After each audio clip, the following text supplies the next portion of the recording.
একসময় যাকে গ্রামের মানুষ তুচ্ছ করে বলতো কলা গাছের ঠেকি, আজ সেই মানুষকে দেখতে ভিড় জমছে তার কারখানায়। সিরাজগঞ্জের হাফিজুল ইসলাম এখন শুধুই একজন মানুষ নন, তিনি এক বিস্ময়ের নাম। যে কলা গাছ একসময় কেটে ফেলে দেওয়া হতো, সে ফেলনা কলা গাছের বাকল থেকে তিনি তৈরি করছেন উন্নত মানের সুতা, আর সেই সুতা দিয়ে বানাচ্ছেন দৃষ্টিনন্দন শোপিস, ব্যাগ, ম্যাট, ফুলদানি থেকে শুরু করে প্রায় 200 ধরনের আকর্ষণীয় পণ্য।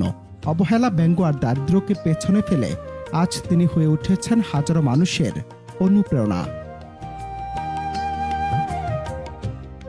হাফিজুল ইসলামের পড়াশোনা মাত্র 5ম শ্রেণী পর্যন্ত, কিন্তু স্বপ্ন ছিল আকাশ সমান। যখন তিনি প্রথম কলা গাছ থেকে সুতা তৈরির পরিকল্পনা করেন, তখন অনেকে তাকে পাগল বলে উপহাস করত, কিন্তু থেমে যাননি তিনি। নিজের মেধা আর অক্লান্ত পরিশ্রম দিয়ে তৈরি করেন কলা গাছ থেকে সুতা তৈরির বিশেষ মেশিন, আর সেই মেশিনই বদলে দেয় তার ভাগ্য।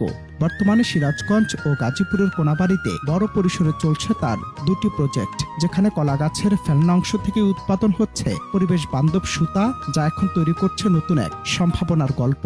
যখন বেকার ছিলাম তখন এলাকাতে ঘোরাফেরা করলে মানুষের ডাক দিয়ে বলতো, এই কলা গাছের ঢেকি এদিকে আয়। কি রে কলা গাছের ঢেকি মানে কি? তখন তো বয়স কম, বুঝি নাই। তো কিছুদিন পরে আমি নিজেই মাথাতে ঢুকালাম যে ওরা যেহেতু আমাকে কলা গাছের ঢেকি বলে, তাহলে এই কলা গাছ নিয়ে আমি কাজ করবো, দেখি কি হয়, এই ঢেকি কিছু দিতে পারে কিনা। তো ধীরে ধীরে আগে মেশিন তৈরি করলাম। মেশিন তৈরি করে এই মেশিনের ফাইবারটা কোথায় বিক্রি করা যায় সেটাও বের করলাম। এটা হচ্ছে হলো কলা গাছের ফাইবার দিয়ে, কলা গাছের সুতাটা দিয়ে আপনার মনে করেন যে বাস্কেট তৈরি হচ্ছে, কলমদানি তৈরি হচ্ছে, ম্যাট তৈরি হচ্ছে, তারপরে টিস্যু ব্যাগ তৈরি হচ্ছে, বাচ্চাদের খেলনাপত্র তৈরি হচ্ছে, আবার বিভিন্ন ধরনের আইটেম তৈরি হচ্ছে। মানে বর্তমানের জন্য প্রায় 280টার মতো আইটেম তৈরি হয়েছে।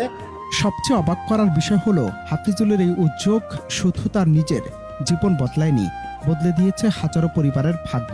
তার প্রতিষ্ঠানে কাজ করছেন প্রায় 3000 মানুষ, যাদের বড় একটি অংশ গ্রামের দুস্থ সাধারণ নারী। ঘরে বসে কিংবা কারখানায় কাজ করে তারা এখন নিজের আয় নিজেই করছেন। নারীদের হাতে তৈরি হচ্ছে বাহারি ঝুড়ি, পাপোশ, কলমদানি, ব্যাগ ও নান্দনিক গৃহসজ্জার সামগ্রী। স্থানীয় বাজার ছাড়িয়ে এসব পণ্য এখন কাটছে হস্তশিল্প প্রেমীদের নজরও। যেখানে নারীদের একসময় সংসারের বোঝা মনে হতো, তারাই এখন পরিবারের আয়ের একমাত্র ভরসা। এখানে কাজ করে আমাদের ভালো লাগতেছে, এখানে অনেক সুন্দর কাজ হয়, আমরাও শিখছি, আসি প্রথমে, এখন করতেছি সুন্দর করে। এভাবে করে পারিশ্রমিক যা পাচ্ছি তা নিয়ে সংসারে অন্য কাজে লাগাচ্ছি, বাচ্চার লেখাপড়া বা স্বামীর পাশে দাঁড়ানোর জন্য। গার্মেন্টসে না নিলে এখন কি করবো, উপায় কি? পরে যে এই শিল্পী কারখানা আমরা কাজ করতেছি, মনে করেন পোলাপানের ছেলে, একটা ছেলে লেখাপড়া করাইতেছি, আবার মাঝে মধ্যে স্বামী বেতন আগে পায় না, পরে পায়, পরে বাজার ঘাট করি, খাই, খাওয়া দাওয়া, এতটুকুই।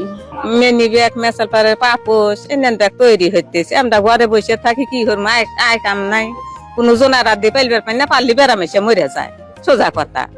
আমরা এনে ইনকাম হইরা 2 পয়সা লাইট বাইর হইতেছি। এই একসময় যারা হাফিজুলকে নিয়ে হাসাহাসি করতেন, আজ তারাই বিস্ময় দেখছেন তার সাফল্য।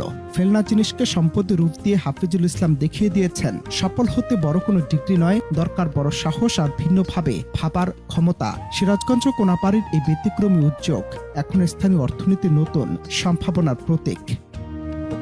অনন্ত হাসান মাসুদ, বাংলা টিভি।